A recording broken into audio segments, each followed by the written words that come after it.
नमस्कार, आप देख रहे हैं वीआईपी न्यूज और मैं हूं आपके साथ पलाश प्रिया। रुक कर लेते हैं छत्तीसगढ़ की खबरों की ओर। भारतीय रिजर्व बैंक इस साल अपनी स्थापना की 90वीं वर्षगांठ मना रहा है। वहीं इस मौके पर यादगार बनाने के लिए देश भर में विभिन्न कार्यक्रमों का आयोजन किया जा रहा है। इसी कड़ी में आरबीआई ने स्नातक छात्रों के लिए राष्ट्रीय स्तर की एक क्विज प्रतियोगिता आरबीआई 90 क्विज का आयोजन किया है, जो रायपुर स्थित बेबीलोन इंटरनेशनल में संपन्न हुआ। बता दें कि इस प्रतियोगिता में छत्तीसगढ़ के विभिन्न महाविद्यालयों की 90 शीर्ष टीमों ने भाग लिया। वही क्विज आरबीआई 90 क्विज का उद्देश्य युवा छात्रों को भारतीय रिजर्व बैंक की भूमिका, वित्तीय नीति और देश की अर्थव्यवस्था की मूलभूत समझ प्रदान करना है।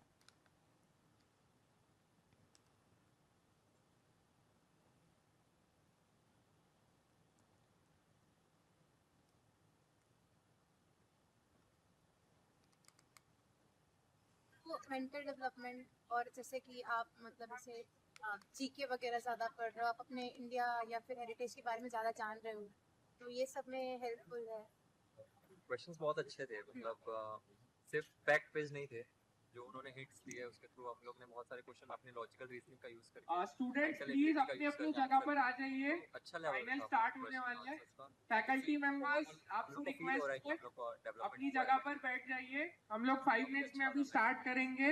उसके पहले रिजल्ट ऐसा लग रहा है कि आप अपने फ्यूचर में कहीं ना कहीं इसको प्लस करेंगे।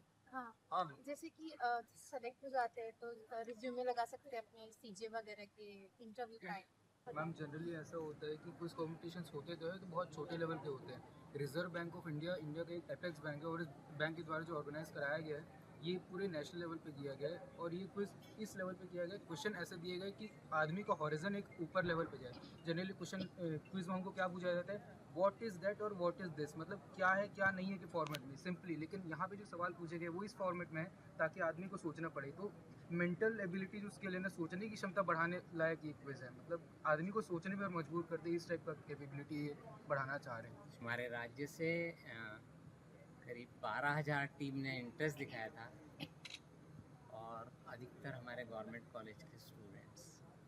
अभी हम स्टैटिस्टिक्स देखते हैं तो ये बताया जाता है कि छत्तीसगढ़ स्टेट जो है वो अभी एजुकेशन में नीचे है, बहुत नीचे है, बहुत काम करने की ज़रूरत है। लेकिन आरबीआई के साथ जो ये क्विज कंपटीशन हुआ उसने ये सारे आंकड़े को जुटला दिया है।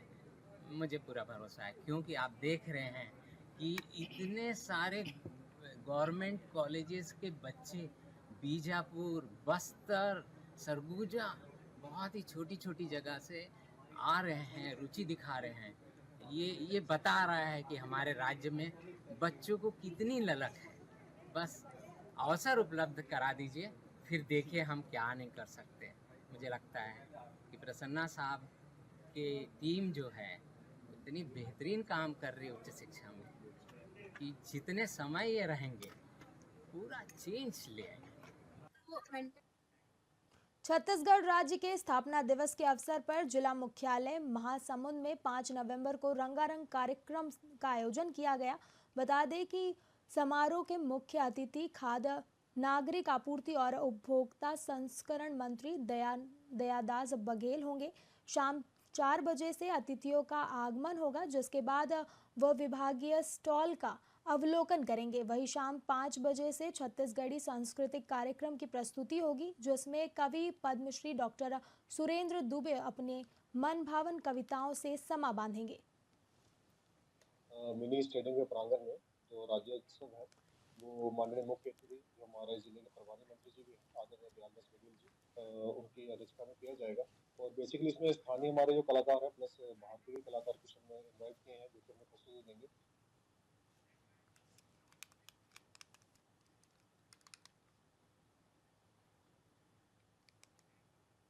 लोरमी से एक बड़ी खबर सामने आई है, जहां सोशल मीडिया वेब पोर्टल खबर पर लोरमी एसडीएम अजीत पुजारी ने छापेमारी कार्रवाई की है। दरअसल मामला बुद्ध केयर हॉस्पिटल का है, जहां 7 साल के बच्चे के मौत के मामले में स्वास्थ्य विभाग की टीम और एसडीएम पुलिस बल के साथ हॉस्पिटल की जांच की। वही जांच में हॉस्पिटल संचालक डॉक्टर गोकुल कुमार के पास मान्यता प्राप्त दस्तावेज नहीं होने की वजह से कार्रवाई की गई और हॉस्पिटल को सील कर दिया गया।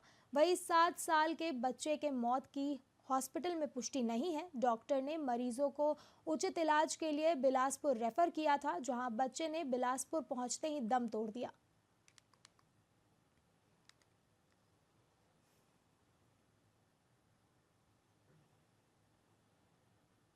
मेरे द्वारा उच्च केयर अस्पताल का औचक निरीक्षण किया गया और क्योंकि इस अस्पताल के संचालन के संबंध में मुझे कतिपय शिकायतें मिली थी, कुछ अव्यवस्थाएं थी, तो मैंने इसका औचक निरीक्षण किया और जैसे मैंने देखा और डॉक्टर जो यहाँ पे इसके संचालक हैं डॉक्टर गोकुल कुमार बंजारे, मैंने उनसे पूछा कि संचालन संबंधी आपके दस्तावेज का पुख्ता है, क्या सही हैं? तो उनके द्वारा ये जवाब दिया गया कि मेरे पास इसके चलाने का कोई सही अनुज्ञप्ति नहीं है, लाइसेंस नहीं है। मैंने अप्लाई जरूर किया है लेकिन मुझे लाइसेंस नहीं मिला है। तो मैंने कहा ये बहुत आपत्तिजनक है कि आप इस तरीके का जो है, आपको जब लाइसेंस नहीं मिला है, आपने इतना बड़ा अस्पताल आप चला रहे हैं, मरीजों का उपचार कर रहे हैं, तो उनके द्वारा कुछ गलत टिप्पणी की गई। तो मैंने ऊपर जाके मरीजों को भी देखा और मरीजों में 3 मरीज ऐसे जिनका इलाज चल रहा था और उसका इलाज का भी में कोई गुणवत्ता नहीं दिखाई दी, क्योंकि मेरे साथ जिला नोडल चिकित्सा के डॉक्टर खैरवार भी थे, यहाँ के बीएमओ डॉक्टर दाऊ भी थे। उन्होंने ये कहा कि ये उस स्तर की उपचार नहीं दे पा रहे हैं। तो मैंने उसका ये किया कि ये संचालन इसका अवैध है और इस अवैध कार्य को मैंने बंद करने के लिए तो आदेशित किया और इसको सील कर दिया। मेरे द्वारा उच्च केयर अस्पताल का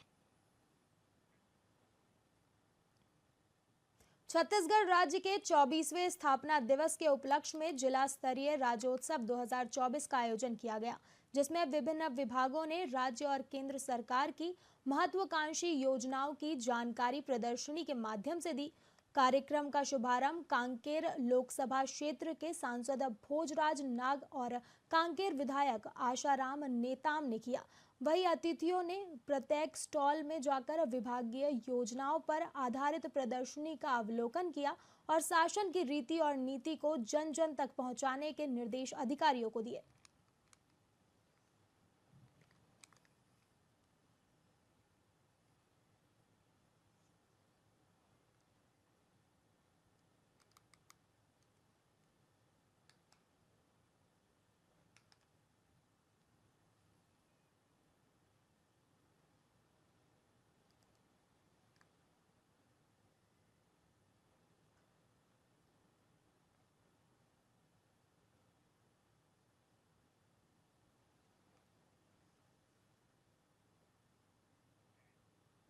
महासमुंद में आयोजित जिला स्तरीय राज्योत्सव के उद्घाटन समारोह में मुख्य अतिथि दयाल दास बघेल ने दीप प्रज्वलित कर कार्यक्रम का शुभारंभ किया। इस अवसर पर उन्होंने शासन की जनहित योजनाओं को जन जन तक पहुंचाने और जिले के विकास में योगदान देने का संकल्प लिया। बघेल ने छत्तीसगढ़ राज्य के निर्माण का श्रेय भारत रत्न अटल बिहारी वाजपेयी को दिया। वही विधायक योगेश्वर राजू सिन्हा ने अपने संबोधन में कहा कि प्रधानमंत्री नरेंद्र मोदी की गारंटी और मुख्यमंत्री विष्णु देवसाय के सुशासन की सराहना की।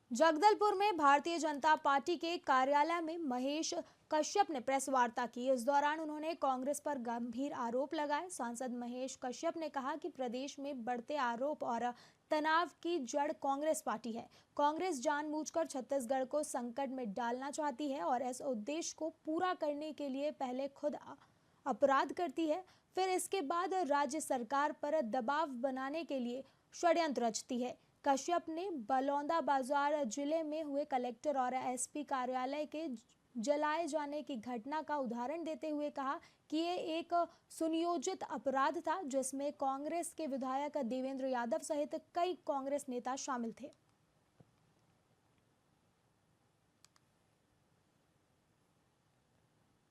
देखिए, छत्तीसगढ़ में अभी लगातार चौथी बार हमारा सरकार बना है। प्रदेश में देश में हमारे गारंटी देने वाले मोदी जी का तीसरी बार सरकार बना है और कांग्रेस के लोगों को पास कोई मुद्दा नहीं है। कांग्रेस के लोगों को पूरे देशवासियों ने नकार दिया है।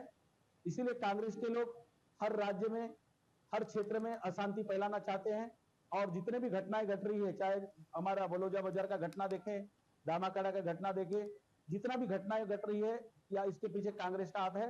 इस प्रकार से अशांत करके आपस में लड़ा करके राजनीति करना चाहते हैं, लेकिन ये कामयाब नहीं होगा। और यही सब विषय को लेकर आज ये प्रेस पत्रकार वार्ता था। देखिए, छत्तीसगढ़ में अभी लगातार चौथी बार हमारा सरकार बना है।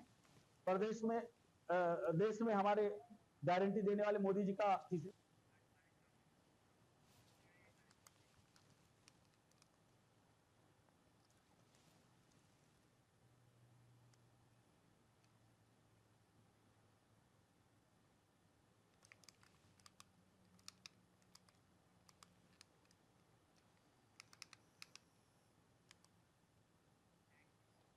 उप मुख्यमंत्री अरुण साव ने रायपुर में महंत घासीदास संग्रहालय परिसर स्थित सभागार में प्रेस कॉन्फ्रेंस आयोजित की, जहां उन्होंने राज्य अलंकरण सम्मान और पुरस्कारों के लिए चयनित व्यक्तियों और संस्थानों के नामों की घोषणा की। आपको बता दें कि शासन के 16 विभागों की ओर से 35 अलंकरण सम्मान और पुरस्कार दिए जा रहे हैं। इसके लिए 4 संस्थाओं और 38 व्यक्तियों का चयन किया गया है। उपराष्ट्रपति जगदीप धनखड़ 6 नवंबर को नया रायपुर में राज्योत्सव के समापन समारोह में पुरस्कार और सम्मान प्रदान करेंगे। वहीं उप मुख्यमंत्री अरुण साव ने राज्य शासन और मुख्यमंत्री विष्णुदेव साय की ओर से राज्य अलंकरण सम्मान और पुरस्कारों के लिए चयनित सभी व्यक्तियों और संस्थाओं को बधाई दी।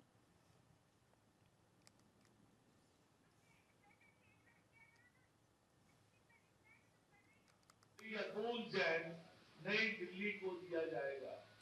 स्वर्गीय विशालदास महंत सर्वश्रेष्ठ बुनकर पुरस्कार श्री पन्नालाल देवांगन चंद्रपुर जिला शक्ति और श्री होरीलाल देवांगन शशिपुर जिला शक्ति को संयुक्त रूप से दिया जाएगा।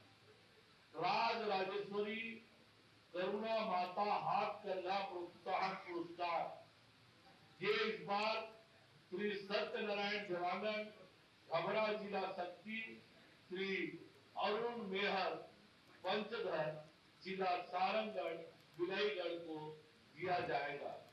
ये सभी 36 अलंकरण कल माननीय उपराष्ट्रपति श्री जगदीप धनखड़ जी के हाथों इन सबको सम्मानित किया जाएगा। मैं इन सभी विभूतियों को नमन करता हूं। इन्हें मुख्यमंत्री माननीय विष्णुदेव साय जी, हमारी सरकार और मेरी स्वयं की ओर से इन सभी विभूतियों को बहुत बधाई और शुभकामनाएं देता हूं। भाजपा प्रदेश अध्यक्ष महामंत्री संजय श्रीवास्तव ने कांग्रेस पर बड़ा हमला करते हुए कहा कि रायपुर के सेंट्रल जेल में फायरिंग के फरार आरोपी के महापौर एजाज के साथ फोटो वायरल हो रहे हैं। हर अपराध के पीछे कांग्रेस की संलिप्तता क्यों है? दीपक बैज और भूपेंद्र बघेल जवाब दे।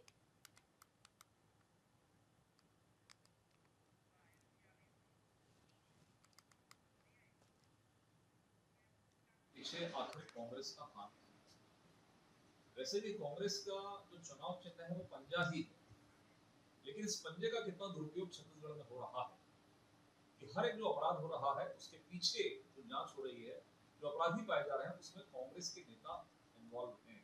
चाहे सूरजपुर की बात करें, चाहे बलरामपुर घटना की बात करें, चाहे लोहागीडी की बात करें, हर जगह कहीं न कहीं कांग्रेस के पदाधिकारी उसमें संलग्न पाए जा रहे हैं। चाहे बड़ौदा जाल की बात करें, जहां पर देवेंद्र यादव जी आरजेडी के सलाखों के पीछे है, लेकिन मुझे लगता है कि आज कल जो घटना हुई है इस रायपुर शहर के अंदर में सेंट्रल जेल के सामने, दो मौधापारा के जो बदमाश जिन्होंने गोली चलाई, लेकिन तीसरा जो फरार जो अपराधी है उसके चित्र आज रायपुर के महापौर के साथ में दिखाई दे रहे हैं।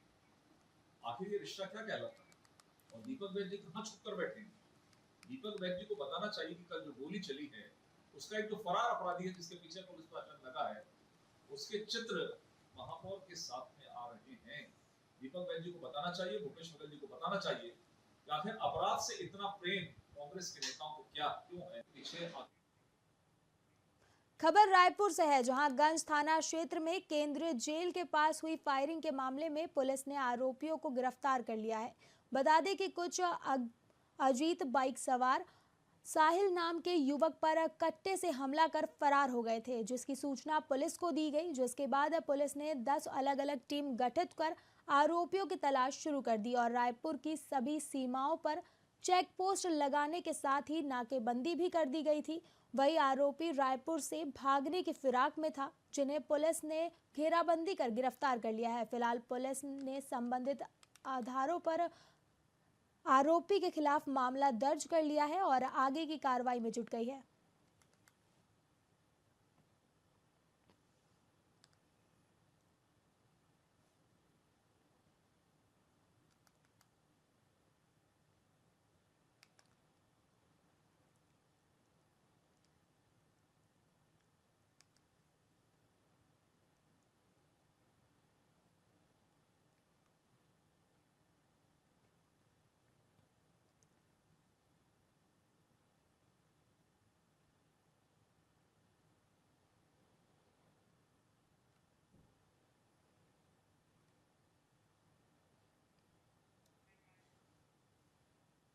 फर्जी बैचलर ऑफ लाइब्रेरी साइंस के अंक सूचित के आधार पर ग्रंथपाल के पद पर नौकरी प्राप्त करने के उपक्रम में जिला पंचायत रायपुर की शिकायत पर अभ्यर्थियों अनुसुईया पटेल के खिलाफ थाना गोल बाजार में मामला दर्ज कर लिया गया है।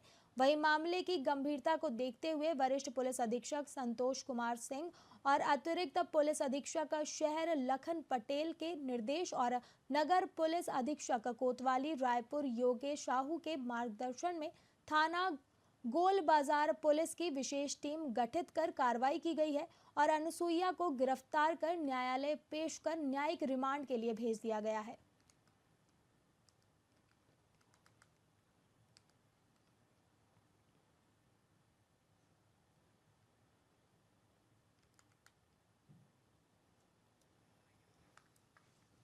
फिलहाल के लिए खबरों में इतना ही। देखते रहिए VIP न्यूज़। नमस्कार।